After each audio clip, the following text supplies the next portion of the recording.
This is Bruce Friedman of Adult Site Broker, and welcome to Adult Site Broker Talk, where each week we interview one of the movers and shakers of the adult industry, and we give you a tip on buying and selling websites. This week we'll be speaking with Ricci Levy of Woodhull Freedom Foundation in part one of a two-part interview.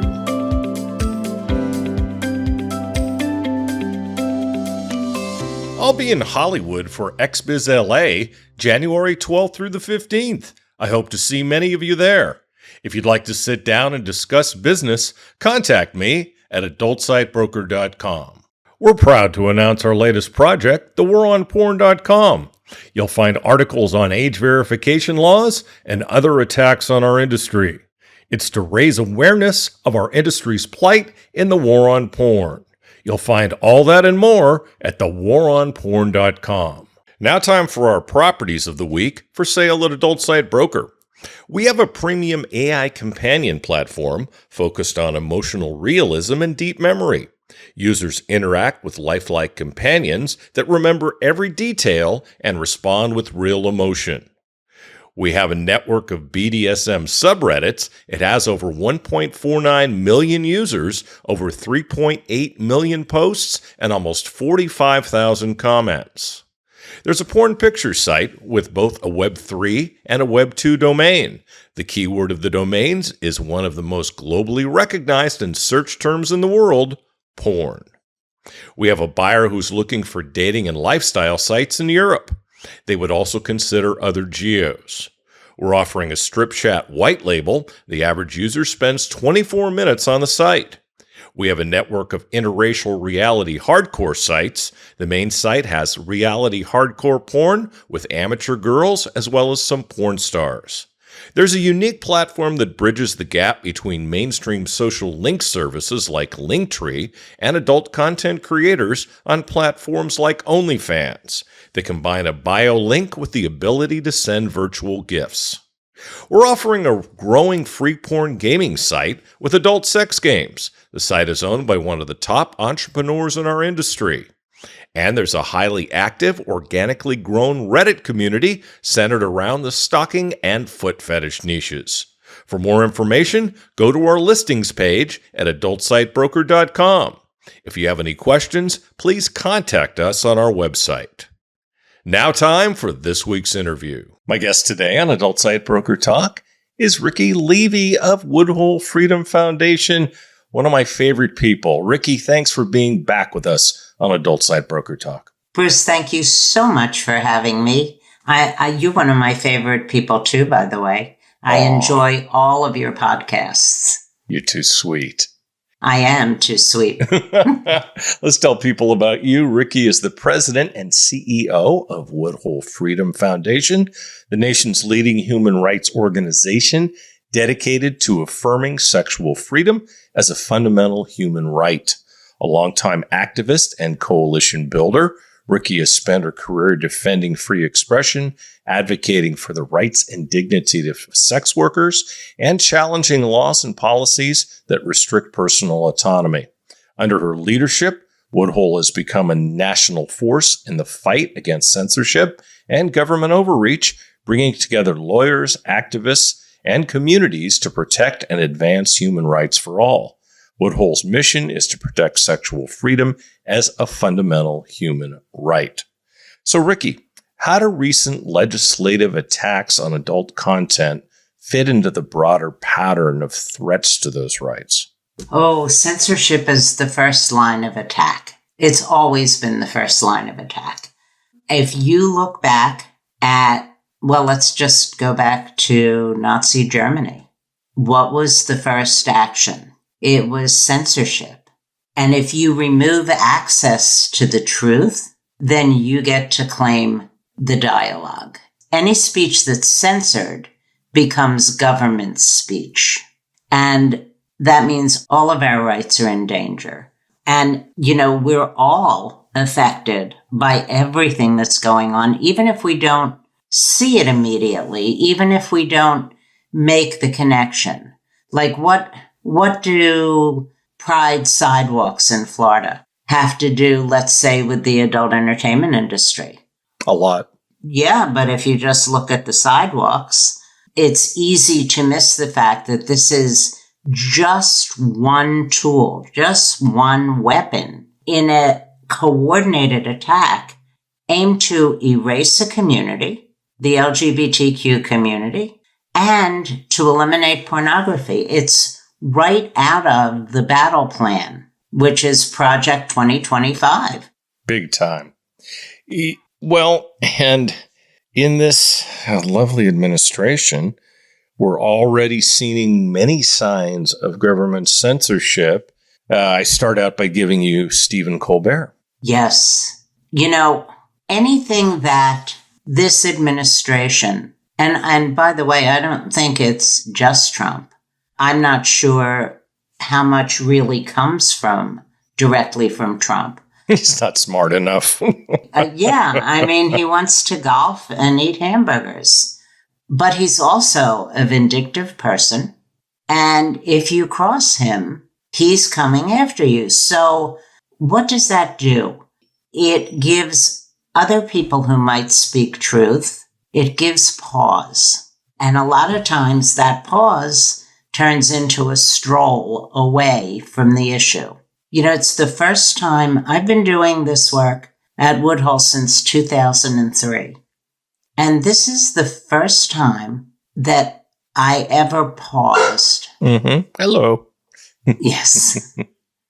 That I ever paused and thought, do I want to expose my family to what might happen? Do I want to expose me to what might happen? But the other side of that is, I think that speaking out with Woodhull's voice is vitally important to countering the bullshit that's out there. Oh, big time. No doubt about it. I don't know how he got Bill Maher to the White House, but it sickened me, just to let you know.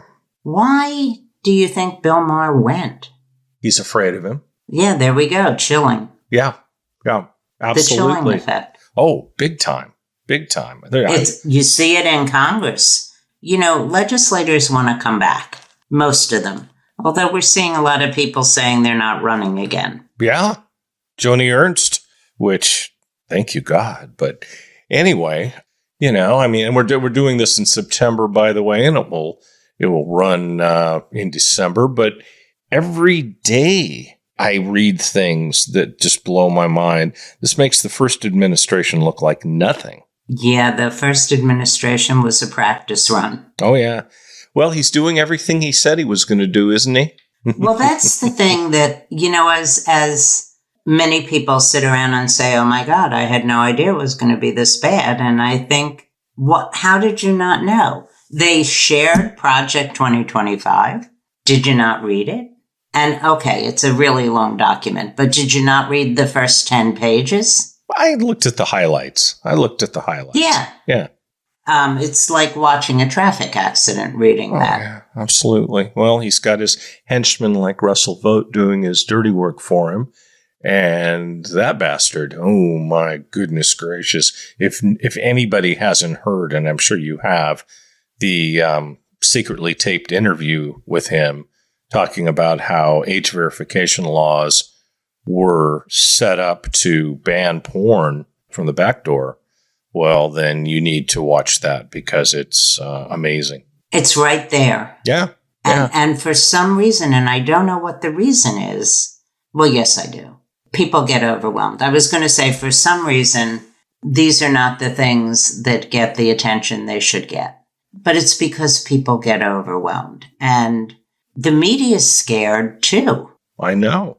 Well, you look at, things like potential mergers and all, and yeah, it's really, really crazy. I know that ESPN is working on some kind of a merger, and they've had to tiptoe when it comes to him, and that's sports. Right. Just insane. It's sports.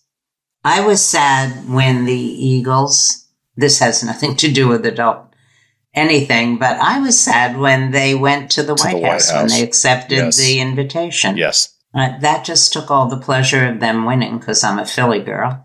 That took all the pleasure of that victory right out of the room for me. Well, the Dodgers went. Okay. And I mean, I hate the Dodgers. I'm a Giants fan, but I mean, the Dodgers went. The fact that Dave Roberts' team went, and I know Dave Roberts and how he leans politically.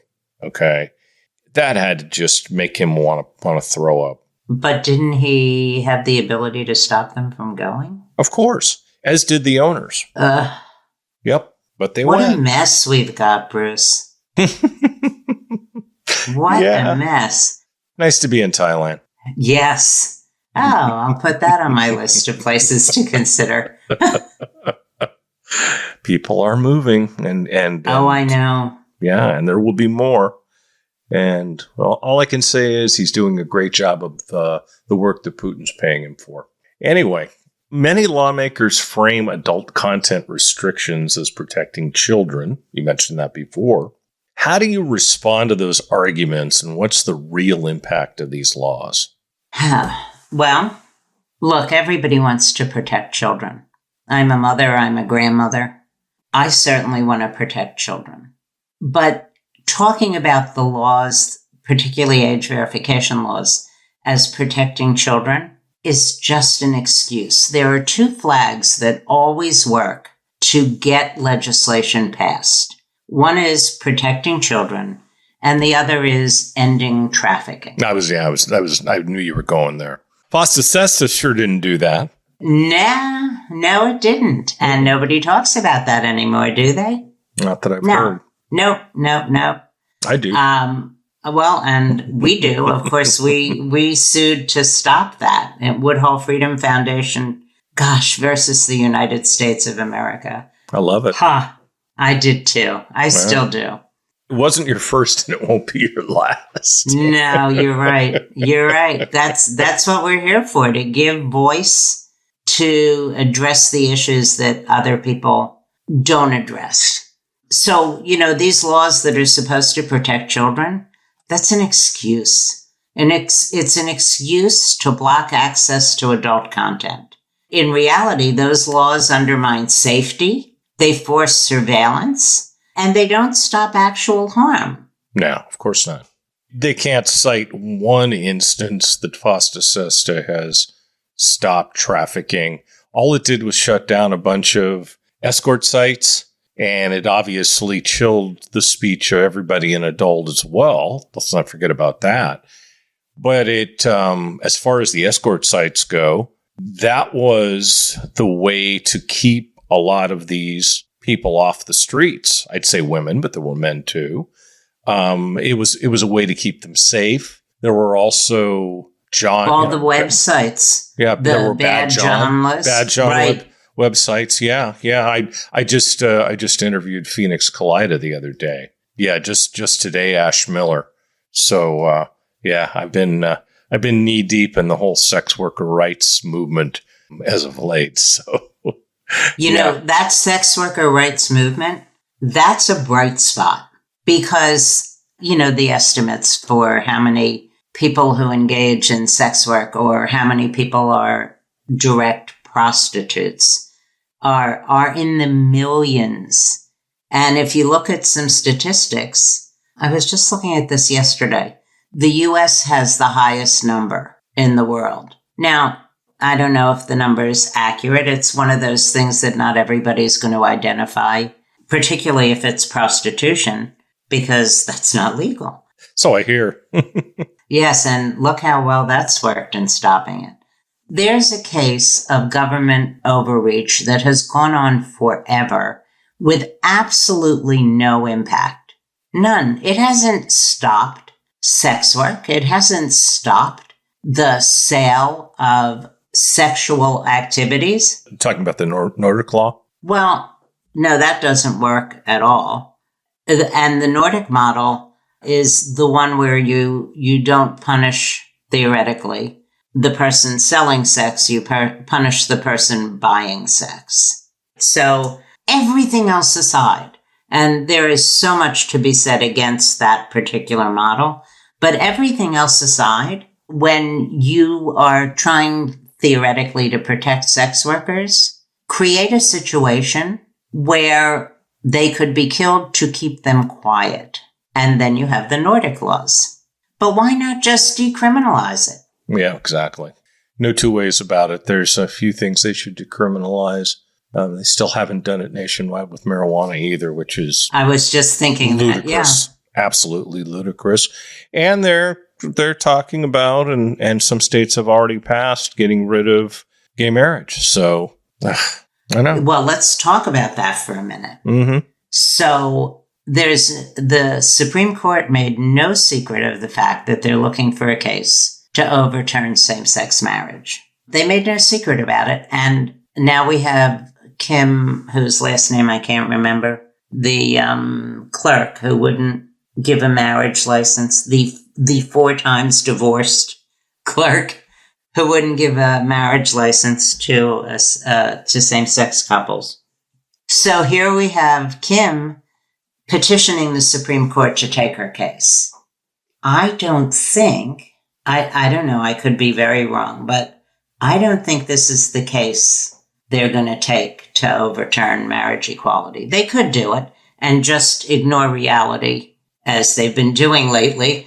Well, it's not a real strong one. It's just not strong enough. But that may not stop them. They may figure, we've only got a couple more years while this administration is here. Let's take the advantage and overturn marriage equality. But you know what else has reared its ugly head? Is the Comstock law. There's a case in Texas where a woman is suing the pharmaceutical companies and her husband or partner, I don't remember the exact details, under the Comstock law. She was pregnant and apparently didn't want to have an abortion, and he wanted her to have an abortion, and he got pills through the mail that he allegedly put in her coffee or something, and she lost the baby.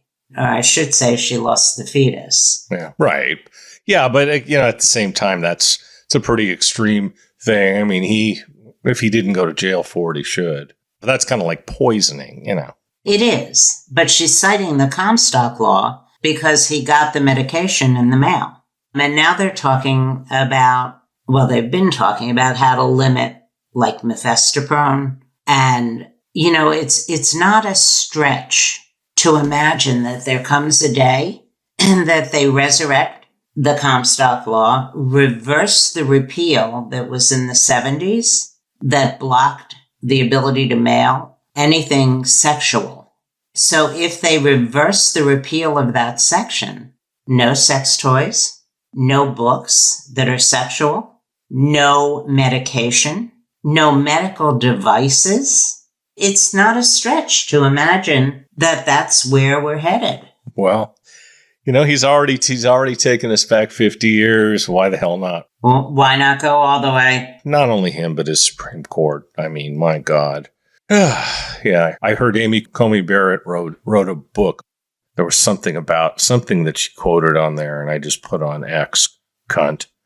So anyway. Yeah, the Supreme Court is something else. Way back, State of the Union, something that took place in Congress that the Supreme Court was there for, probably the State of the Union. So there were lots of things wrong with the way things were before Trump. If there weren't things that were wrong with our government before Trump, Trump wouldn't have been able to do what Trump's done, right? But the Supreme Court, I thought, would be above all of it. And one of the things I used to love was watching the Supreme Court in the front row for State of the Union speeches and how their faces were flat out neutral. Nobody smiled, nobody frowned, nobody raised eyebrows, because that was the tradition and that was what they had to do. And I liked that. Well, during the first one, I guess, of Trump's addresses to Congress, the Supreme Court came in, they took their seats, and every time the camera flashed on them, someone in that row, or multiple people in that row, you could see they were pleased, they were annoyed, they were skeptical. Everything was right there on their faces, and I thought, we are in deep shit. Indeed. Indeed. And unfortunately, they're all, well, most of them are fairly young. So it's not a real happy situation. Let's go back to age verification. Now, obviously, those laws are getting a lot of attention in the media. Why should people care about these laws even if they don't consume porn? So there's a saying. It's a very old saying. It refers to something miners used to do. Miners who went underground literally to mine whatever diamonds. Hey, I'm a 49er coal. fan. Come on. I know what that is. Okay. But a lot of people didn't. And I can remember, sometimes we think that we speak and it's into a void. Those of us who do advocacy, we don't know that our words are resonating with anybody. So I always used to say either that this is the camel's nose under the tent and you can be sure that the rest of the camel's going to follow. That was one thing I used to say. And I always said adult content, the adult community, everything to do with sex and sexuality is the canary in the coal mine. The genesis of that came from the fact that miners used to carry a canary in with them in a cage because the gases that would come out of the ground could be dangerous and they had no way of knowing back then. It's not like we had little monitors. And so if the canary died, the miners knew they had to get out of the mine. I never knew where that saying came from. Thank you. See that? You're welcome. Wow, I'm learning. Yeah. Yeah, so it's okay. I had to explain it to Mike Stabile, too. And he uses it a lot. And he uses it all the time. And that's how I know that sometimes what I say, people pick up and use. Absolutely. And it's so true. Everything about adult entertainment, all of the censorship is the canary in the coal mine. This is where we're going. And it's easy to look and say, I don't look at porn. The maybe 4% of the population that don't actually ever look at porn. I made up that number, by the way. That's not a real statistic. But it's easy to discount what's happening. That's not going to be on your Woodhull Facts site? No, it won't. It won't. It won't at all, because our fact checks are academically researched. I know. Aren't they a wonderful resource? They are. Yeah, that was a direct result of the fury and frustration around the lies that are told to justify actions that actually harm society instead of helping it. Right. So you were saying about the direction of the country's going and the age verification laws and how that affects the rest of us. Well, history repeats itself. Censorship always starts with sexual expression, and then it spreads. So look at the Smithsonian. Look what's happening there. Look at the Kennedy Center. Look at the AG removing books. Despite court decisions, this is going all the way back to the beginning of the interview, the painted sidewalks in Florida. What difference does it make what color they are? But it's censorship. Oh, it is, yes. Well, the governor of Florida is pretty good at that, too. Oh, my God. Between Florida and Texas. Oh, God. Yeah, that guy. That guy. Yeah. Oh, my Lord. Just awful. Yeah. Awful. But so why should everybody be concerned about the censorship, even if they don't look at porn? And it's because nothing stops with adult content. And it's not stopping here. So, maybe you looked and you said, okay, so I have to give a driver's license to access this site or let them do a facial scan. And for me, it's worth it because I love porn. I love to watch it. It relaxes me. It's worth it. I don't care. The government knows all about me anyway. Okay, so now your data are in a database that no one can 100% protect. And where you go and what you look at on your device is now available ultimately to the government. I'm going to go on a little tiny tangent. Oh, go for it. We like those on adult side broker talk, just to let you know. I always go on tangents. The poor people who work with me. So age verification to protect children, right? Theoretically, this seems to be the only action that parents support the government taking control away from them.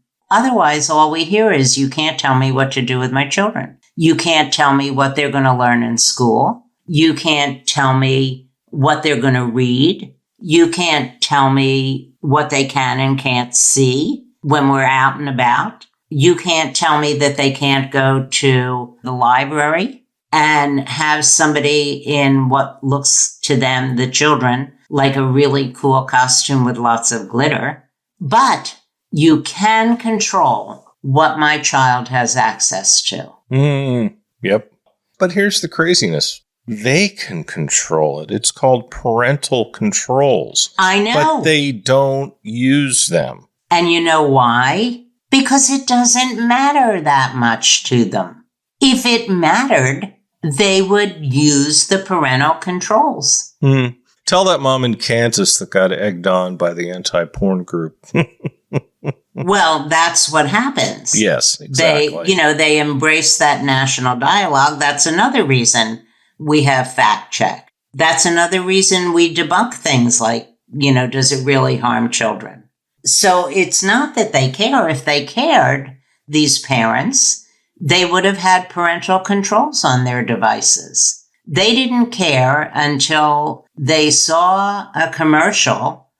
People are impulse buyers. Parents impulse bought this, and now they care. Now their children are at terrible risk. Well, let's sue all the parents who didn't put parental controls on devices. I've always felt that the parents should have to pass a course, and if they don't pass the course, they can't be parents. Personal opinion, but anyway.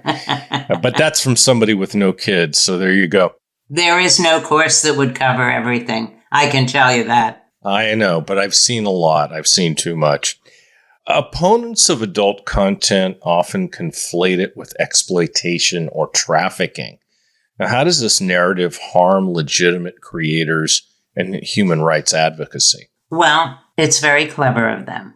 This is like the two flags that pass legislation: protect the children and end trafficking. So if you just talk about the truth, which is that consensual sex work is a job like any other job, and trafficking is not. Trafficking is without consent. But if you conflate them, you've got that flag. So it's like a 2-for-1. Well, we'll say we can stop trafficking, and that will also stop all sex work. Well, neither one is working. And, here's the thing. Everything is about sex. Even the attacks on the LGBT community, LGBTQ plus community, I should say, nobody cares who you want to go shopping with. They care who you want to have sex with and what that sex looks like. So it's the same here. It's about sex. Otherwise, it's just labor. It's just labor. As long as it's consensual, it's just labor. And that's the big difference between sex work and trafficking. Way, way, way back, maybe 15 years ago, there was someone in the White House, Harold Coe, I think was his name. And he met with a group from the sex work community. And it was a 10-minute meeting that ended up being about 45 minutes with an invitation to return and talk to the rest of his staff, because he didn't understand the difference between consensual sex work and trafficking. And he was fascinated. But, that's when we had someone who cared what was true and what was false. Well, we got the biggest liar on God's earth in the White House now. Unbelievable. Yeah, he's good at it. Because he just makes it fun. In my work, I get to talk to people on both sides of the aisle and in the middle. And the people who support Trump, they always have the same response when I'll say, yes, but what about? Because For some reason, I keep believing that something is going to get through.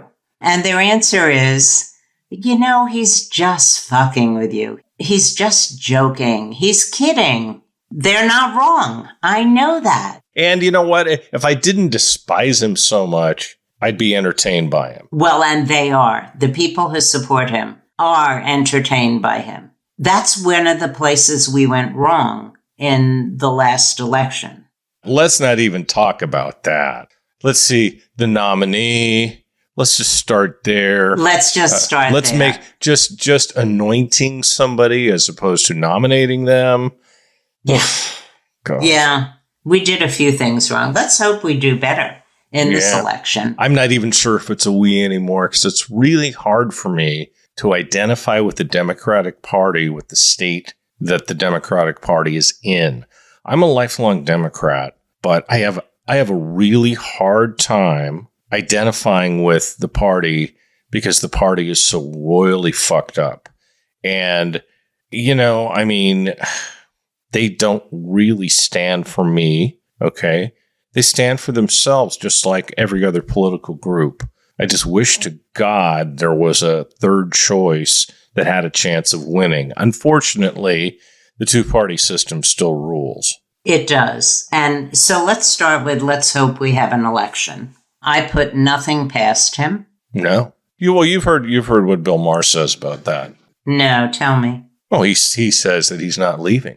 He said it the first time. Oh, yeah. And he said that he'll run for a third term. And he probably will. Assuming he lives until then, he probably will. Yeah, one can only hope. But then again, if he dies, we get him. Yeah, but him doesn't have the charisma that Trump has. He's got the charisma of a doormat. And I think doormats have more charisma. Well, the bottom of the doormat, the part that goes against the cement. Exactly. But, then we would have a better chance in the election. But, I don't look anymore at the Democratic Party because, like you, I'm disgusted. I don't have an ounce of violence in me. Like I never hit my kids or grandkids, never. But I want to walk into Congress and slap everybody and say, what is the matter with you? Yeah, if it would help, sure. But I now am relating to individuals like Governor Pritzker. I love him. I love what he's doing about Chicago. It'll be interesting to see. He is standing up to Trump. Yes. I yes. love Cory Booker. Mm-hmm. Yeah. That would be an interesting ticket. A Jewish man and a black man. There you go. And, what's the name of the Jewish governor who's gay? God, I can't think right now. But there's another. I should know that. There's another governor who I think is brilliant. I can't think of his name. And then there's Mayor Pete, who I absolutely would vote for. I love him. God, he's amazing. I voted for him in the primary over Biden. Well, Biden had his own issues. Just a bit, yeah. Unfortunately, 4 years too late. That's the real sad part about it. But there were reasons. How have attacks on adult content creators impacted broader free expression online? Oh, that's a wonderful question. Well, then give me a wonderful answer. Okay. So I think in part because the government the courts and the government don't really understand everything about the internet. I could say I don't understand everything about the internet. Yeah, well, the politicians don't have a clue how it works. Of course, if you look at the Senate, it's a bunch of 80-year-olds. Right. I mean, because I still work, I consider myself tech savvy. My husband is retired. He's baffled by where his messages go on his phone. It happens. It happens. So how do these attacks affect everybody else? We talked earlier about invoking the Comstock law and what the impact of that'll be. And this is why we follow these laws and track them and comment on them here at Woodhull. So it's a domino effect. It's a digital domino effect. So once platforms start banning lawful content, all expression is at risk. So you may not play video games. Well, they're already going after some games, as we know. Yep. On the international stage, there's a horrible rollout of age verification in the UK. That has been just a disaster. The Online Safety Act? Oh, God. My broker tip today is part 1 of what to do to make your site more valuable for when you decide to sell it later. First, make sure you're converting as much of your traffic as possible. Traffic's expensive, whether it's search engine traffic, review site traffic, or affiliate traffic. You paid a lot for it. So make sure that when someone lands on your site, you give them every opportunity possible to either spend money or do whatever it is you want your visitors to do. In the case of a pay site, make sure your billing options allow as many people as possible to buy. Have multiple ways to pay. In North America, most everyone has a credit card, but in other parts of the world, credit cards aren't used nearly as much. In Europe, for instance, credit card usage is low, so look for billing options that will match the areas where your traffic comes from. In Europe, ACH and debit cards are used a lot. In Africa and other developing nations, many people pay by mobile. Do your homework and find out how people pay in the regions you get most of your traffic. It will make you more money.